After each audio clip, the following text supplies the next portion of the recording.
All right, today we are discussing feminist rhetorical criticism. What this is a way in which you can, as you have a text in front of you, you start to ask specific questions that would fit into this particular critique. We will go into some of these questions that you can ask here momentarily. A little exercise you can do for yourself, first and foremost, is just sort of think about stereotypical gender roles with regard to, quote unquote, typical behavior, right? So, what is, quote, appropriate behavior for women in society? What is appropriate behavior for men in society? And then when you start to read a text, you can start to understand whether or not that text is in support of those traditionally understood roles, whether or not the text is pushing back, is it resisting them? Are there ways in which the text, and when I say text, I mean book, the book that you're reading, the movie that you're watching, the TV show, the music, whatever. Are there ways in which those traditional roles that we all understand to be traditional roles and norms, are there ways in which that text that's in front of you is trying to push back against it, or is it trying to reinforce it in certain ways? All right, that's what feminist rhetorical criticism is looking at. So we get here, the textbook that you have outlines a few different questions that you can always ask anytime that you are engaging with a text. So if you're reading a book or watching a movie again, right? What does the text say about, quote unquote, what is normal behavior between the sexes, right? How are men and women portrayed in the text? Are they portrayed in, very traditional stereotypical ways? Are they portrayed in new ways, different ways? Are they trying to push back against gender norms, etc.? How does it suggest that men and women should look, feel, think, and behave? Does the text challenge traditional forms of masculinity or femininity? All right. And then after you describe what the text is saying, then you can make a judgment about what's good or bad. Okay. So I do this stuff with my students where I talk about how too often people will watch a movie or read a book and immediately they will jump to the conclusion and say, this is good, this is bad. I like the way the characters are portrayed or not portrayed based on, let's say, gender in this regard. That's a terrible way to do analysis. The reason it's a terrible way to do analysis is because first and foremost, I need a good description about what is actually happening in the movie that you're watching, for instance, before you can jump in and tell me what's good and bad about the movie. So there's an order in which you need to sort of work through these various, work through a paper. The first is you allow the text to drive the theory that you're looking for, and then you allow that to drive the analysis. You don't ever want to force discussions about gender and race, for instance, if they're not there. So this is one of the problems that I have when people situate themselves as, let's say, a quote unquote, let's say a feminist scholar, right? A feminist rhetorical scholar. Like that's what I do. I do, feminist rhetorical analysis all the time.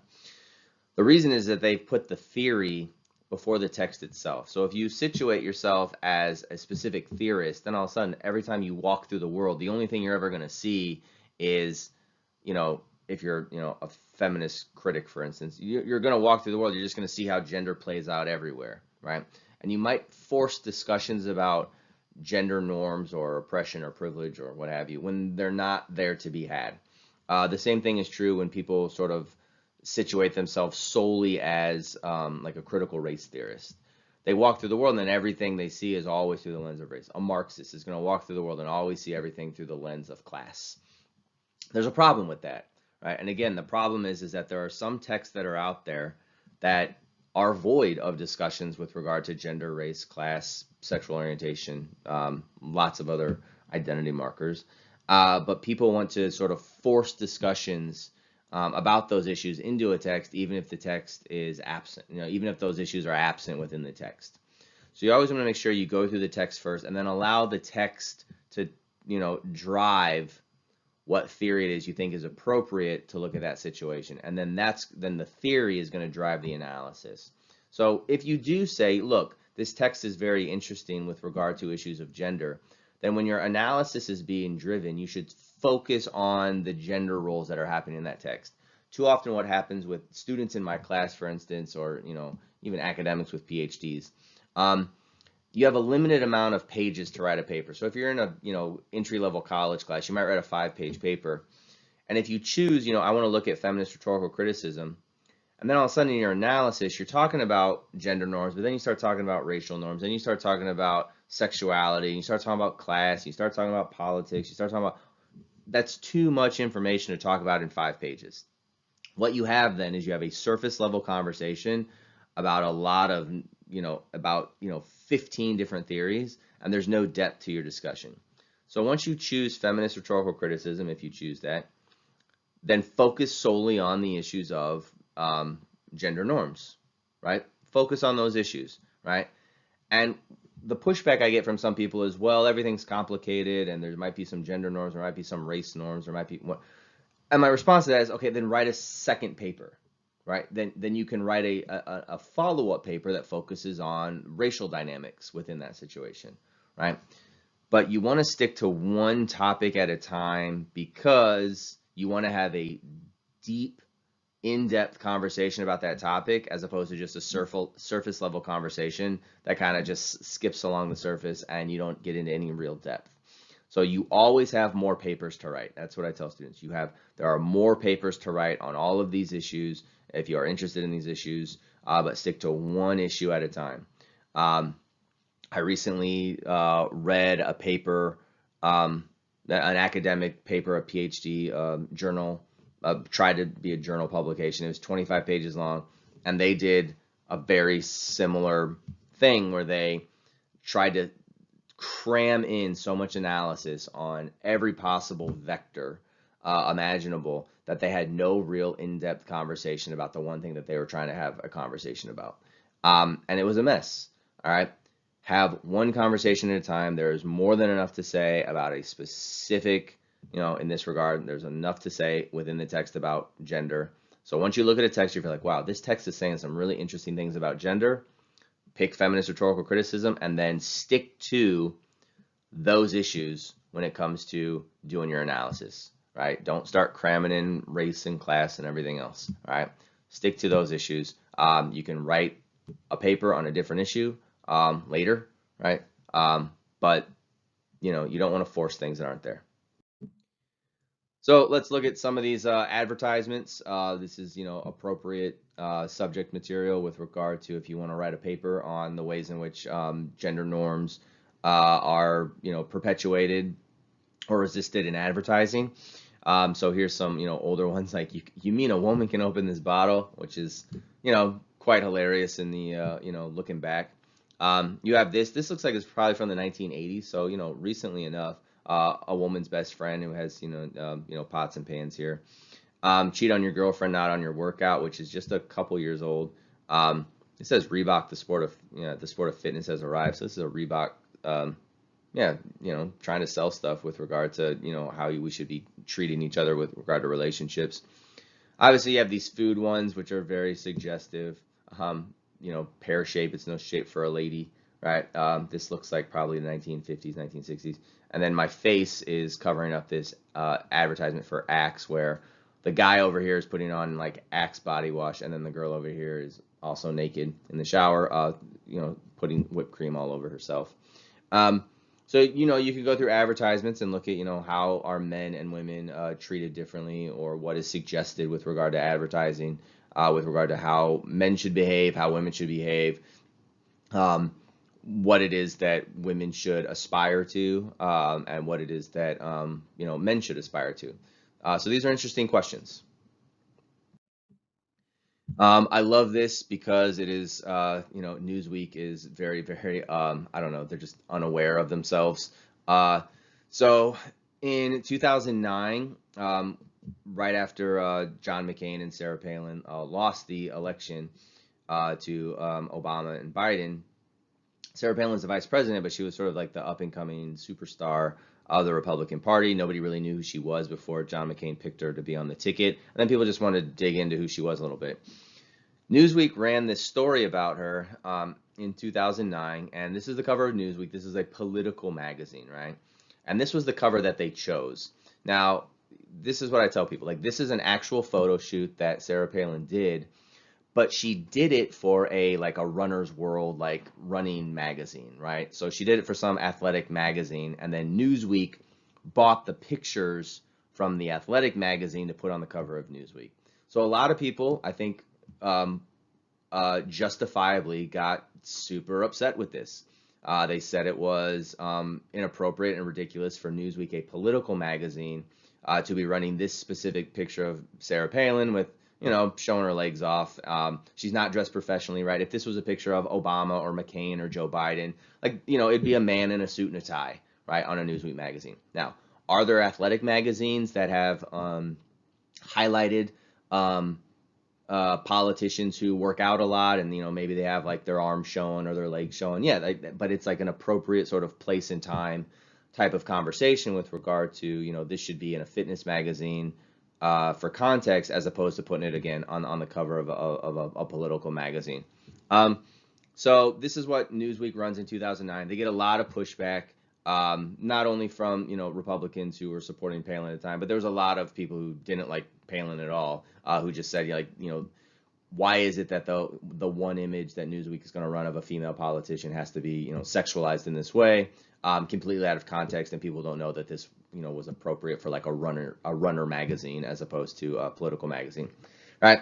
And then in the way in which Newsweek is completely unaware of their own their own contribution to this sort of sexualization, right? In 2010, they run this article called "The Palin Effect: Why We Sexualize GOP Women," and the whole article is about like something creepy is happening with conservative women. They're all getting super hot, right? So Sarah Palin, obviously, right, over here, right? Michelle Bachmann, Michelle Malkin, Nikki Haley. You can look up pictures of these people. Ann Coulter, right? You can look up people, these individuals, if you want to Google their images, if you don't know who they are, right? But it says like the sexual references are pervasive. They come from the left, right, center. It's like Newsweek. Like a year ago, you ran this freaking picture of Sarah Palin.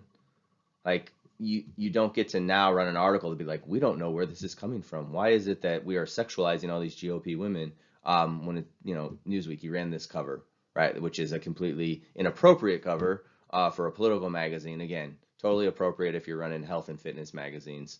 But this is what Newsweek is looking at. So how did we get to this place where say like GOP women are being sexualized? I don't know. Probably your own publication had a part in it. This is, I blew this picture up. I don't have any text on here. But another way, you can kind of look at how athletes are covered if you're interested in how men and women are being portrayed in athletic coverage. So this is from the Rio Olympics from a few years back, the Summer Games. People kind of pointed out this headline where it says, Michael Phelps, who is very well known and decorated and obviously incredible, for his feat in the world of swimming, right? He ties for silver, right? And you're like, okay, that's important. And Phelps is a headline, right? So I'm not taking anything away from Phelps, and I'm not saying that he shouldn't be the headline. What I'm saying is it's interesting, right, that they make this the headline, and maybe they make it the headline because Michael Phelps is a big household name, right? But some people are pointing out it's like Katie Ledecky, so a female swimmer, right? Down here, she's the sub-headline. Ledecky sets world record in women's 800 freestyle. So a lot of people saw this headline from the Associated Press and they were like, hold on a second, right? Now, is it possible to say, look, Michael Phelps is just a well-known major star that more people know, as opposed to Katie Ledecky? Nobody really knew her yet. She kind of made her name in Rio. No, she was like up and coming. She's probably a household name now in swimming, but in Rio, she was an up-and-comer. And Phelps was the big story. So you can start to kind of maybe justify why it is that Michael Phelps would be the lead story here, and Katie Ledecky would be the subtitle, right? But people just say like, that's interesting, right? And again, we can go back to the Sarah Palin on Newsweek. It's like, if this was a guy politician on a Newsweek, he'd be in a suit and tie, right? If it's health and fitness magazine, sure, put Sarah Palin in her runner shorts. There's some funny pictures of Paul Ryan like lifting weights a few years back. You can Google like Paul Ryan lifting weights. He was the vice presidential candidate in 2012 with Mitt Romney, right? Yeah, so it's just like, one instance you can say, okay, one instance, like maybe we overlooked something or there's a context, but when it starts to become a pattern of making women a secondary headline, or the only time Newsweek is going to put women on their cover is when they're in these like, short shorts for running. When it starts to become a pattern, all of a sudden you say, okay, something interesting is happening here that is that we should that we should market, right? We don't have to say it's a good thing or a bad thing. Again, you start with the description to say like this pattern's happening a lot. It's something that we should pay attention to. I will post an article that I wrote on Eminem and Rihanna's Love the Way You Lie a few years back. I'm going to put the link down below so you can watch the video, but this is an exercise we do in class when we're in class. And again, you watch the music video and it's about the issue of domestic violence, and you can just ask yourself these questions like how are women portrayed in the music video? How are men portrayed? What does the music video say about domestic violence? Who's at fault for it, and why does it happen? Some people say, pop culture, it's not that important, but, at the time I did this, it's probably close to 2 billion now. There's like 1.6 billion views of this music video. So it's telling a story about men and women and their roles in domestic violence. And that's something you can, start to analyze a bit. So you can look at that article. I'll post the article in today's homework folder. But when I put up this article, right? So I wrote the article and it said, okay, what story is it telling? And again, this isn't about good, bad, or different, right? This is just about like what story is being told about men and women in this, right? So you watch the music video and you say, oh, okay, it looks like the man and the woman who are in this unhealthy relationship are equally responsible, right? It looks like the woman is asked to be abused, right? Because she's the one who's always initiating, she's always instigating the fighting, right? And then the violence in the relationship is igniting sexual arousal. So they go back and forth between fighting and then having sex and then fighting and then making out and then fighting and then, right? So there's this like constant cycle of like, we're fighting, now we're in love. Now we're fighting, we're in love, right? So that's just a story, right? So that's just the story that's being told in the music video. I'm not making any judgments as to whether or not it's good, bad, or otherwise. What I'm saying is that's the story being told. Once you make a claim, so these are the claims that are made, right? Now you need evidence to support the claim, right? So what evidence from the film might support these conclusions? You go through the music video, you watch the music video, and you say, oh, okay, the woman is constantly the one who's initiating the fight. So I'm going to tell you how that looks, right? They are fighting and then they passionately making out. And so that's, that supports my claim that, the music video is telling this particular story about men and women with regard to a domestic violence relationship. All right. So you can read that article. You can watch the Eminem Rihanna music video. And again, feminist rhetorical criticism, it's about stepping back and saying, how are men and women being portrayed in this situation? What are the gender norms going on here? And then do those norms support traditional gender norms, or are they pushing back against traditional gender norms? You can make discussions as to whether or not it's good or bad later in your conclusion, but just for now, it's just describe the text as it is. What does the text tell us about the relationship between men and women, about men and women, the roles that they're supposed to play? All right. With regard to the Eminem Rihanna thing, right, you're welcome to make different claims, right? You can definitely disagree with my understanding of the music video, right?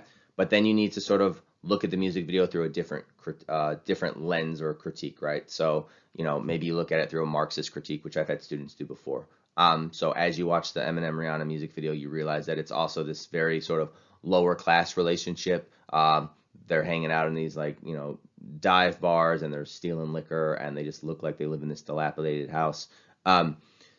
So you could look at it as a sort of like commentary on lower class relationships as opposed to relationships between like all men and women. Like you can get specific and say, okay, this is like an interesting like lower class situation going on here. All right.